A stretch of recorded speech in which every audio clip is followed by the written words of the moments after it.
আরে বন্ধু, আজকে বাইতে না গরু গোস্ত, ছাগলের গোস্ত, পোল্ট্রির গোস্ত, মাছ, পাঙ্কাশ, চান্দা, রূপসা সব খাইলাম।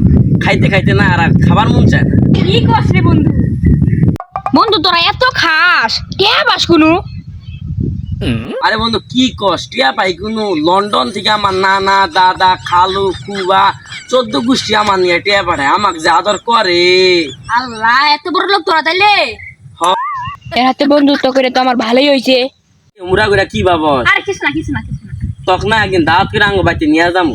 ও তাহলে তো ভালোই হইলো রে। ছেলেমেয়েরা ভিক্ষা করে, ছেলেমেয়েদের সারাদিন কোনো বেড়ায়। ওই সামনে দেখ আড্ডা মারতাছে। কিরে ছিলাম তুই এনে কি করস? তোর বাপ তো ভিক্ষা করে আয় নাই, তো বাড়ির হাঁস মুরগি টিকে তুলবো। কিরে বন্ধু তুই না করলি? তোর বাপেরা অনেক বড় লোক। আরে ওরা তো বড় লোক না, ওরা ভিক্ষা করে খায়। শান্ত করে জুতা দিয়া দিলে দিয়া নেই।